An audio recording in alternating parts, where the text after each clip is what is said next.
ನಮಸ್ತೆ. ನಾನು ಇವಾಗ ಒಂದು ಉಡುಪಿ ಡ್ಯೂಟಿ ಹೇಳಿದೆ ಅಲ್ವಾ, ಆ ಉಡುಪಿ ಡ್ಯೂಟಿ ಬಂದುಬಿಟ್ಟು ಅಲ್ಲಿ 3 ಟೈಮ್ಸ್ ಕುಕ್ ಮಾಡಬೇಕು, ವೆಜ್ಜು ನಾನ್ ವೆಜ್ ಎರಡು. ಅಪ್ ಆ್ಯಂಡ್ ಡೌನ್ ಮಾಡೋದಾದರೂ ಓಕೆ, 24 ಅವರ್ಸ್ ಅಲ್ಲೇ ಇರ್ತೀರಾ ಅಂದ್ರೂ ಓಕೆ, ಎರಡು ಥರ ಇದೆ. ಅಲ್ಲೆಲ್ಲ ಗಂಡು ಮಕ್ಕಳೇ ಇರೋದ್ರಿಂದ ಆ ಗಂಡು ಮಕ್ಕಳನ್ನೇ ಅವರು ಕೇಳ್ತಾ ಇದ್ದಾರೆ, ವೆಜ್ ನಾನ್ ವೆಜ್ ಎರಡೂ ಕುಕ್ಕಿಂಗ್ ಮಾಡಬೇಕು. ಯಾರಿಗಾದರೂ ಇಂಟ್ರೆಸ್ಟ್ ಇರೋರು ಬೇಗ ಇದಕ್ಕೆ ಕಮೆಂಟ್ ಆದರೂ ಮಾಡಿ, ಅಥವಾ ಆ ನಂಬರ್ ನಾ ಕೊಟ್ಟಿರೋ ನಂಬರ್ಗೆ ವಾಟ್ಸಪ್ ಆದರೂ ಮಾಡಿ. ಸ್ಯಾಲ್ರಿ ಬಂದು 22,000 ಇರುತ್ತೆ. ಯಾರಿಗಾದರೂ ಇಂಟ್ರೆಸ್ಟ್ ಇರೋರಿದ್ದರೆ ಅಥವಾ ಅಲ್ಲೇ ಹೋಗಿರೋರಾದರೆ, ವೆಜ್ಜು ನಾನ್ ವೆಜ್ ಎರಡೂ ಅಡುಗೆ ಮಾಡೋಕ್ಕೆ ಬರೋರಿದ್ದರೆ ದಯವಿಟ್ಟು ಇನ್ಫಾರ್ಮ್ ಮಾಡಿ. ಇದು ಕನ್ಫರ್ಮ್ ಡ್ಯೂಟಿ, ಯಾವುದೇ ರೀತಿ ಫೇಕ್ ಅಲ್ಲ, ಕನ್ಫರ್ಮ್ ಇದೆ. ಯಾರು ನೀವು ಫಸ್ಟ್ ನಮಗೆ ಇದು ಮಾಡ್ತೀರೋ ಅವರಿಗೆ ಡ್ಯೂಟಿಗಳು ಸಿಗುತ್ತೆ. ಯಾರಾದರೂ ಇಂಟ್ರೆಸ್ಟ್ ಇರೋರು 22,000 ಸ್ಯಾಲ್ರಿ, 3 ಟೈಮ್ಸ್ ಕುಕ್ ಮಾಡಬೇಕು, ಹೋಗಿ ಬರೋದಾದರೂ ಓಕೆ, ಅಲ್ಲೇ ಇರೋದಾದರೂ ಓಕೆ.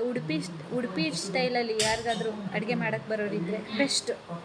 ಅದಕ್ಕೆ ದಯವಿಟ್ಟು ಬೇಗ ಇನ್ಫಾರ್ಮ್ ಮಾಡಿ. ಅಲ್ಲೆಲ್ಲ ಬರೀ ಮೇಲೆ ಇರೋದು ಅದಕ್ಕೆ.